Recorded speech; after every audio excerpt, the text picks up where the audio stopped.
I got my slippers. 1, 2, I got my water. Here it is, it's time for story time. And here's an otter.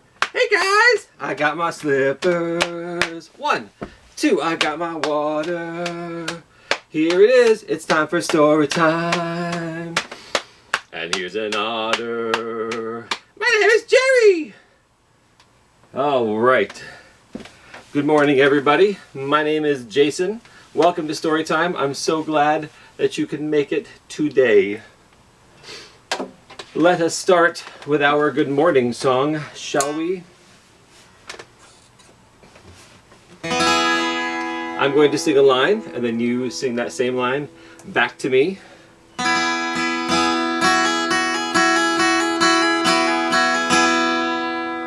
Good morning to you, and how do you do? Join me for a song, it won't take too long. It's a beautiful day, whether it's bright or gray, and one thing is clear, I'm glad that you're here. Good morning to you, and how do you do? Join me for a song, it won't take too long. It's a beautiful day, whether it's bright or gray, and one thing is clear, I'm glad that you're here. I'm so very glad that you're here. Thank you for joining me. Alright, the next song I'm going to sing, I've sung many times, but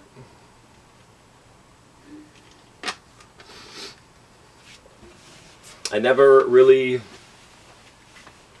thought to look up what this song was about. And that song is I've Been Working on the Railroad. And it's been around for a long time in America. It's what you call, or what we call, a folk song. Now, people are not exactly sure where the song comes from, and they think that it might be pieced together by a few different folk songs that have all been put together over the years. But what the song is about, it's about people that used to work building the railroad. So the line that says, I've been working on the railroad all the livelong day, they were people who were building the railroads at the end of the 1800s, so that would have been more than 100 years ago. And even if they didn't sing this exact song, they might have sung a part of it, and they used to sing songs to get them through the day, because that line where it says all the livelong day, they really did work all day long, and it was like backbreaking, just really backbreaking means really difficult. Very, very hard work. And the people who worked on the railroads, a lot of them were African Americans, and there were Chinese immigrants, poor immigrants from like Ireland and different places like that. And so they would sing these songs, and it was very difficult and very hard work.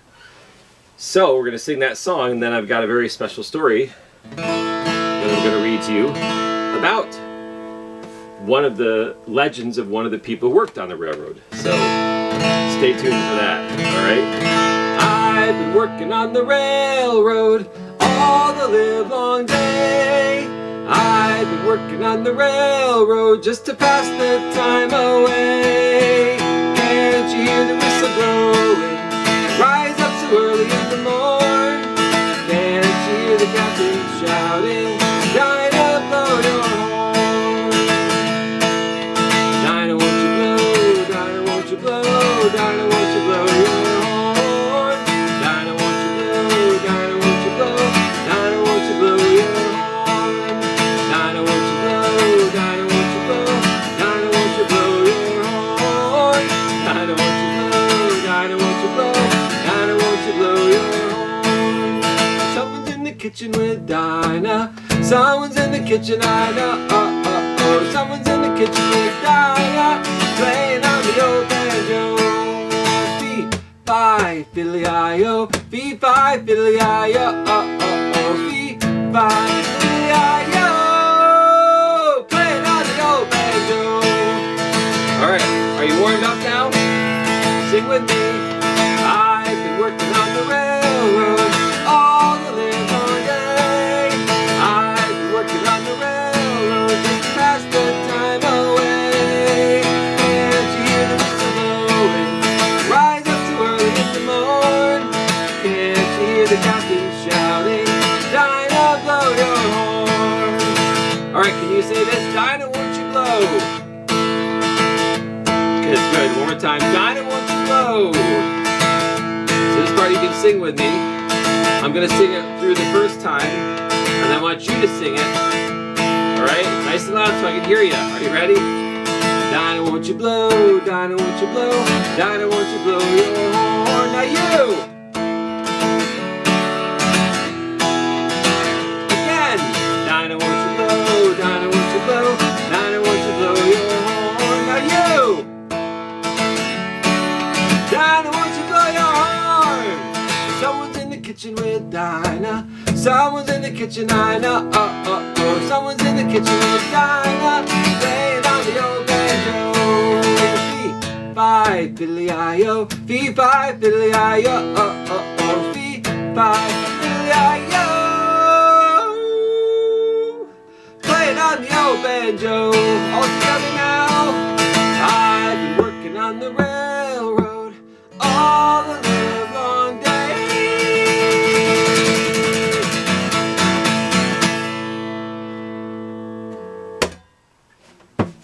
All right. Now let's head to, oh no, I knocked my water over. Oh boy. Guess it's just going to be one of those kinds of days.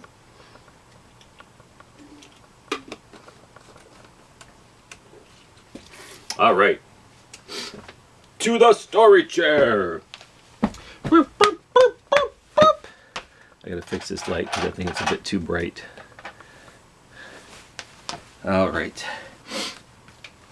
This is called John Henry by Julius Lester, and the pictures are by Jerry Pinkney.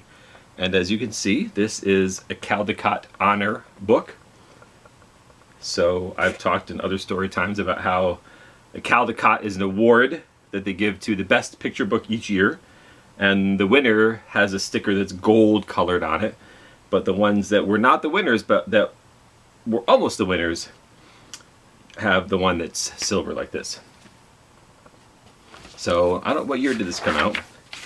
So this came out in 1994. So wow, almost like 26 years ago. That's a long time ago. So I was telling you about the song, I've Been Working on the Railroad. Well, this is a legend about John Henry, who worked on the railroad. It's a little bit longer than the stories that I usually read, so I hope it's not too long. But maybe because you're home, you can kind of wander around and listen while you're wandering around. And also, by the way, Jerry Pinkney, I just absolutely love his illustrations. And both Julius Lester and Jerry Pinkney are African American men. You have probably never heard of John Henry. Or maybe you heard about him, but don't know the ins and outs of his comings and goings. Well, that's why I'm going to tell you about him. When John Henry was born, birds came from everywhere to see him. The bears and panthers and moose and deer and rabbits and squirrels and even a unicorn came out of the woods to see him. And instead of the sun tending to its business and going to bed, it was peeping out from behind the moon's skirts, trying to get a glimpse of the new baby. You can see how strong he is already. And look at, see what that is? It's a unicorn. Before long, the mama and papa come out on the porch to show off their brand new baby. The birds oohed and the animals ahed at how handsome the baby was. Somewhere in the middle of one of the oohs, or maybe it was on the backside of one of the ahs, that baby jumped out of his mama's arms and started growing. He grew and he grew and he grew. He grew until his head and shoulders busted through the roof, which was over the porch. John Henry thought that was the funniest thing in the world. He laughed so loud, the sun got scared. It scurried from behind the moon's skirts and went to bed, which is where it should have been all the while. You still got the unicorn there.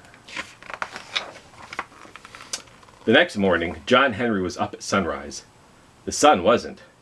He was tired and had decided to sleep in. John Henry wasn't going to have none of that. He hollered up to the sky, "Get up from there!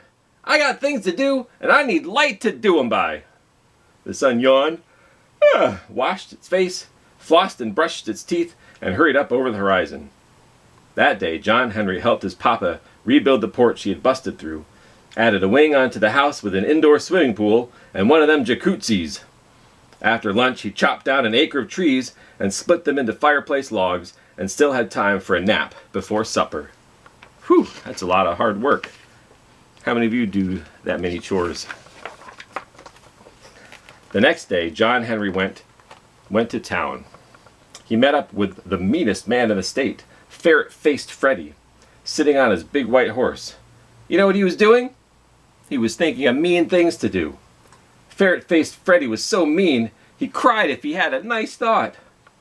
John Henry said, "Freddy, I'll make you a bet. Let's have a race. You on your horse, me on my legs. If you and your horse win, you can work me as hard as you want for a whole year. If I win, you have to be nice for a year." Ferret-faced Freddy laughed an evil laugh. "It's a deal, John Henry." His voice sounded like bat wings on tombstones. The next morning, folks lined up all along the way the race would go. John Henry was ready. Ferret-faced Freddy and his horse were ready. Bang! The race was on. My great-granddaddy's brother's cousin's sister-in-law's uncle's aunt was there that morning. She said that everybody saw Ferret-faced Freddy ride by on his big white horse, and they were sure enough moving. Didn't nobody see John Henry. That's because he was so fast, the wind was out of breath trying to keep up with him. When Ferret-faced Freddy crossed the finish line, John Henry was already on the other side, sitting in a rocking chair and drinking a soda mom. After that, Ferret-faced Freddy was so nice, everybody called him Frederick the Friendly. John Henry decided it was time for him to go on down to the big road. He went home and told his mama and daddy goodbye. His daddy said, "You got to have something to make your way in the world with, son. These belong to your granddaddy." And he gave him two 20-pound sledgehammers with 4-foot handles made of whalebone. A day or so later, John Henry saw a crew building a road. At least that's what they were doing until they came on a boulder right smack dab where the road was supposed to go. This was no ordinary boulder. It was as hard as anger and so big around, it took half a week for a tall man to walk from one side to the other. John Henry offered to lend them a hand. "That's all right, we'll put some dynamite to it." John Henry smiled to himself. "Whatever you say." The road crew planted dynamite all around the rock and set it off. Kerboom! Blamity, blamity, boom, boom, bang, boom, bang! That dynamite made so much racket, the Almighty looked over the parapets of heaven and hollered, "It's getting too noisy down there." Dynamite kicked up so much dirt and dust, it got dark. The moon thought that night had caught her napping, and she hurried out so fast she almost bumped into the sun, who was still climbing the steep hill toward noontime. When all the commotion from the dynamite was over, the road crew was amazed. The boulder was still there. In fact, the dynamite hadn't knocked even a chip off it. The crew didn't know what to do. Then they heard a rumbling noise. They looked around. It was John Henry laughing. "Ha ha ha ha ha!" He said, "If you gentlemen would give me a little room, I got some work to do." "Don't see how you can do what dynamite couldn't," said the boss of the crew. John Henry chuckled. "Just watch me." He swung one of his hammers round and round his head and made such a wind that leaves blew off the trees and birds fell out of the sky. Whoosh! Ring! The hammer hit the boulder. That boulder shivered like you do on a cold winter morning when it looks like the school bus is never going to come. Ring! The boulder shivered like the morning when freedom came to the slaves. John Henry picked up his other hammer, He swung one hammer in a circle over his head. As soon as it hit the rock, ring! The hammer in his left hand started to make a circle and ring! Soon the ring of one hammer followed the ring of the other so closely it sounded like they were falling at the same time. Ring! Ring! Ring! Ring! Chips and dust were flying from the boulders so fast that John Henry vanished from sight, but you could still hear his hammers. Ring! Ring! The air seemed to be dancing to the rhythm of his hammers. The boss of the road crew looked up. His mouth dropped open. He pointed into the sky. There, in the air above the boulder, was a rainbow. John Henry was swinging the hammer so fast, he was making a rainbow around his shoulders. It was shining and shimmering in the dust and grit like hope that never dies. John Henry started singing.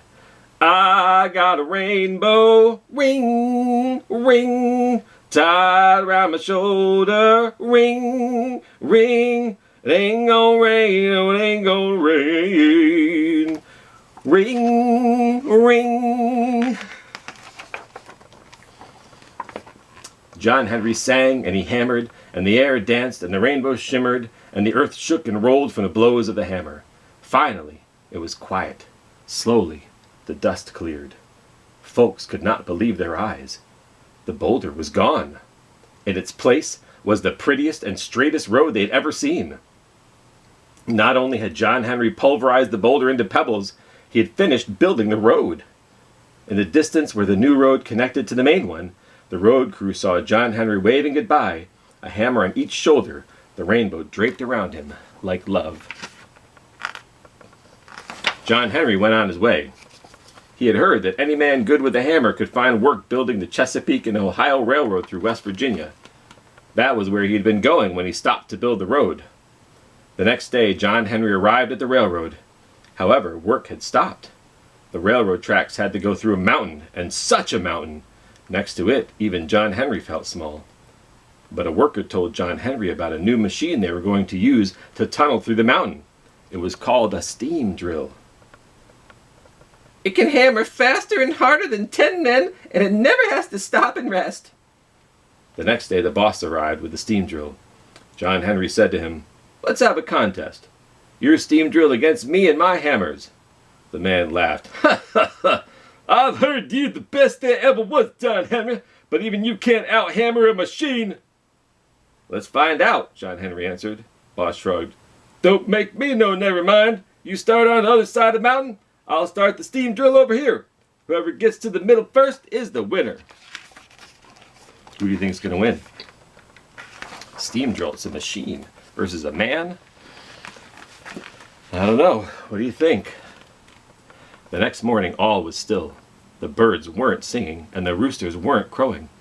When the son didn't hear the rooster, he wondered if something was wrong, so he rose a couple minutes early to see. What he saw was a mountain as big as hurt feelings. On one side was a big machine hooked up to hoses. It was belching smoke and steam.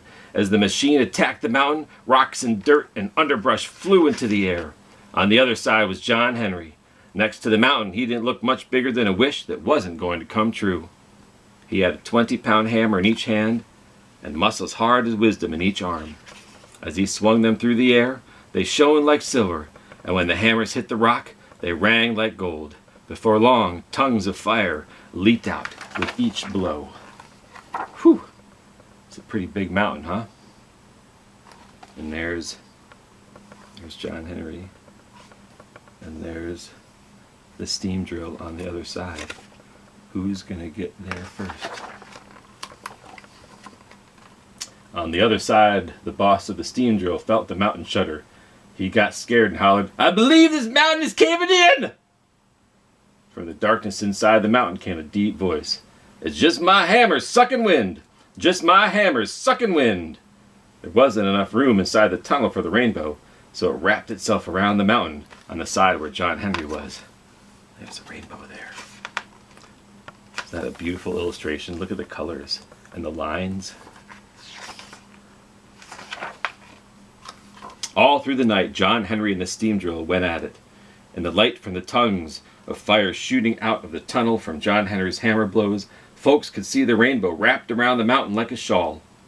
The sun came up extra early the next morning to see who was winning. Just as it did, John Henry broke through and met the steam drill. The boss of the steam drill was flabbergasted. What do you think that means? Flabbergasted. Just what? What?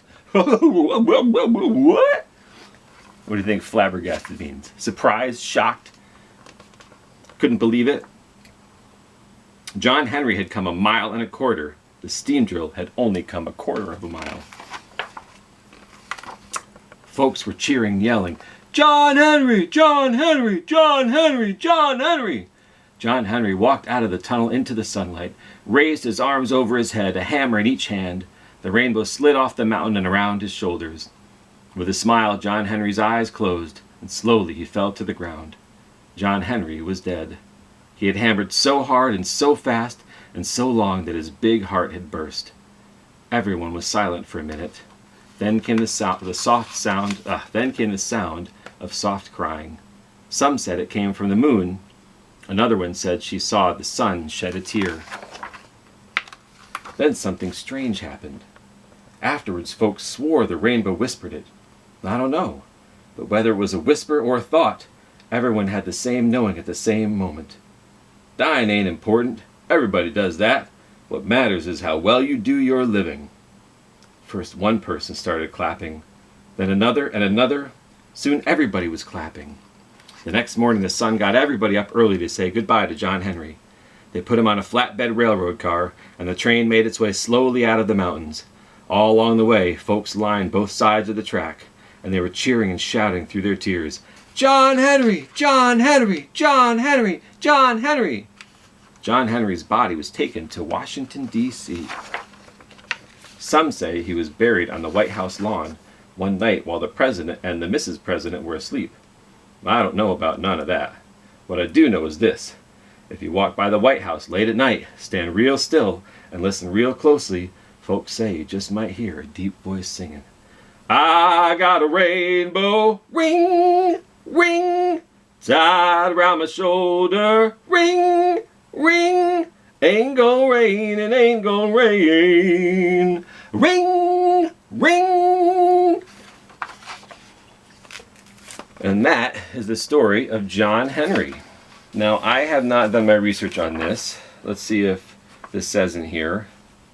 Usually when there's a story like this they call it a tall tale or a folk tale, it doesn't mean that every single part of the story is true, but it does mean that there could be somebody that started off this legend who was just an ordinary human being who,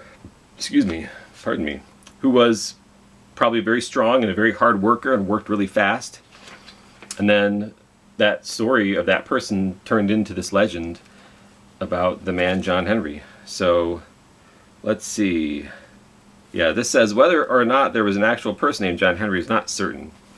Numerous people believe in his actual existence, and numerous people have tried to prove it. But they didn't find enough evidence to do so. So they don't know if he was true, if he was a real person or not, but the story was one that celebrated, as I told you before, the people who lived and worked hard on the railroads, because a lot of times the people who do the hard work that nobody else does, people don't really think about them. Like, have you ever thought about who picks the oranges off the trees that you eat, you know, or any of the other food that you eat, or the apples off the trees, or well, I can't think of any examples right now, but it has to do with your food and like your clothes, like who makes your clothes, all that kind of stuff.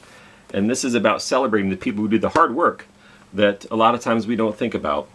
And so that's why I really like this book, and I hope that it wasn't too long for you, and I hope that you enjoyed it. So thank you for listening to my story.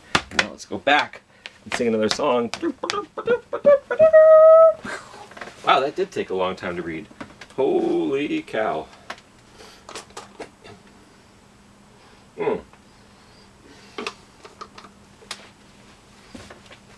Let's do our stretches, all right? Here we go.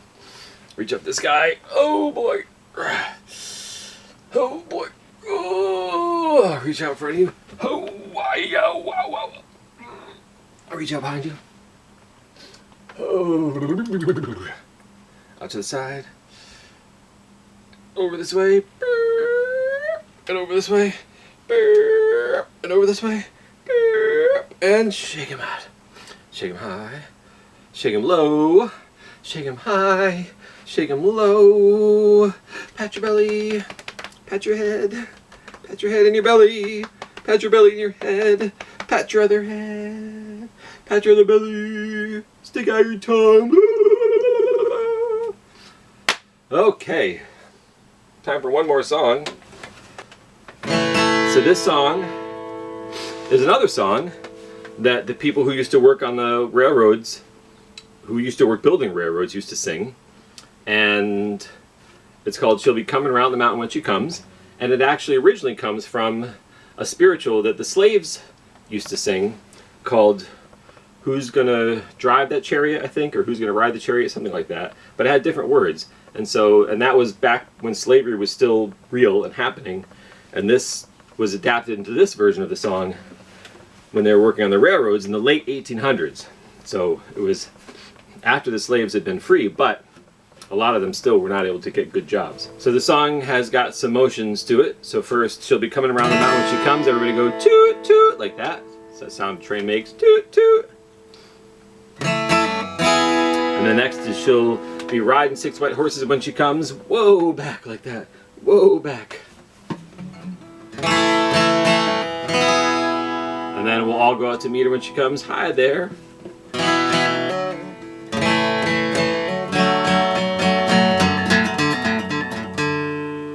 And we'll have some bread and pudding when she comes. Rub your belly and go, like that. So the words changed a lot from its original origin. So I think that the she'll be coming around the mountain, I think they were talking about the chariot from the first song, but then there's other stuff that they added in the song that doesn't really make sense when you're talking about a chariot. So I don't know. I just read a Wikipedia article about it.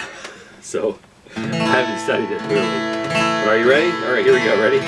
She'll be coming around the mountain when she comes. Toot, toot. She'll be coming around the mountain when she comes. Toot, toot. She'll be coming around the mountain. She'll be coming around the mountain. She'll be coming around the mountain when she comes. Toot, toot. Let's do that again. Ready? Are you going to toot with me? Because I can't toot because I'm playing the guitar. So you guys got to toot for me, all right? Are you willing to toot for me? We all toot for me? Can you toot, toot for me? Because I can't toot myself. All right. Here we go. She'll be coming around the mountain when she comes. Toot, toot. She'll be coming around the mountain when she comes. She'll be coming around the mountain. She'll be coming around the mountain. She'll be coming around the mountain when she comes. She'll be riding 6 white horses when she comes. Whoa, back. She'll be riding 6 white horses when she comes. Whoa, back. She'll be riding 6 white horses. She'll be riding 6 white horses. She'll be riding 6 white horses when she comes. Whoa, back. And we'll all go out to meet her when she comes. Hi there. We'll all go out to meet her when she comes. Hi there. We'll all go out to meet her. Yeah, we'll all go out to meet her. Oh, we'll all go out to meet her when she comes. Hi there. And we'll have some bread and pudding when she comes. Rub your belly. We'll have some bread and pudding when she comes. We'll have some bread and pudding. We'll have lots of bread and pudding. Oh, we'll have some bread and pudding when she comes. She'll be coming around the mountain when she comes. Toot, toot. She'll be coming around the mountain when she comes. She'll be coming around the mountain. She'll be coming around the mountain. She'll be coming around the mountain when she comes. One more time. She'll be coming around the mountain when she comes. Toot, toot. She'll be coming around the mountain when she comes. She'll be coming around the mountain. She'll be coming around the mountain. She'll be coming around the mountain when she comes. Toot, toot. All right. Thanks everybody for joining me. I hope you have a wonderful day. Enjoy the sunshine. Be kind to yourselves. Be kind to each other. And be sure to tune in for more great videos, story times, a couple times a week, and lots of stuff that you probably haven't seen, so check back to what we've done before too. All right, I'll see you next time.